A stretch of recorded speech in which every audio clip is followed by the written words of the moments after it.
Jamie King, faculty chair of the Bachelor in Software Game Engineering degree at Neumont University. I'm sitting with Ryan Adams, who just presented his capstone. Show me your first thing that you showed during your capstone project. All right, so the first thing I'm actually going to show you guys right here is going to be my ray tracer in action. So what my ray tracer that I built in Capstone actually does. So tell me what a ray tracer is. So a ray tracer is actually just a high quality image rendering software. So it takes three-dimensional scenes and renders them into high quality images by tracing rays of light as they travel through the scene. Okay, and then what resource did you use to learn about ray tracing?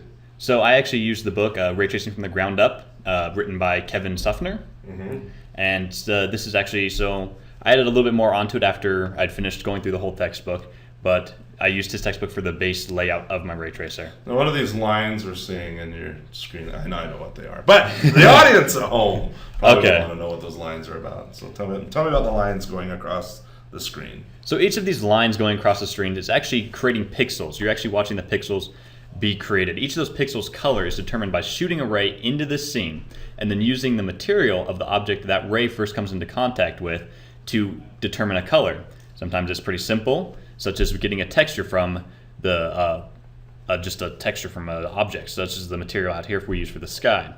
Just grabbing a pixel color off a texture. It could be much more complicated though, such as when we're getting like this wall for the wood. That's actually created using an algorithm to make each wood's grain.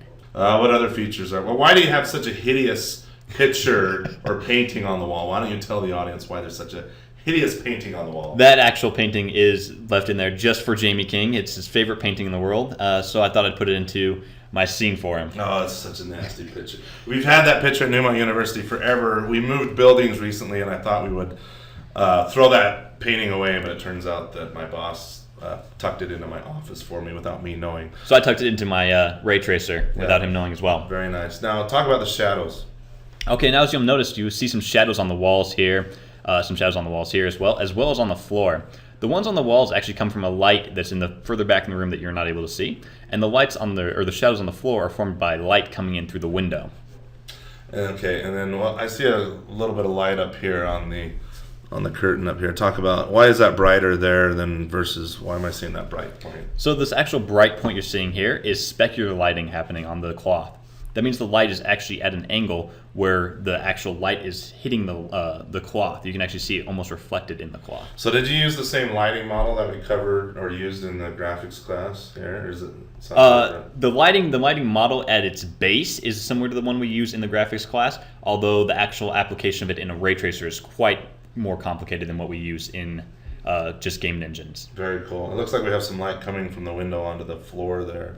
Is that right? Is there light coming through? Yes, there's light coming through the window, and you actually can see the window frame from the glass panels reflected or creating shadows right here and right here. It's all math. But it's all math. The whole thing is all created with math. This is all algorithms, except for the texture for this, obviously for the painting here, and the texture used for the star sky outside the window. If you take that painting out, I actually might let you graduate.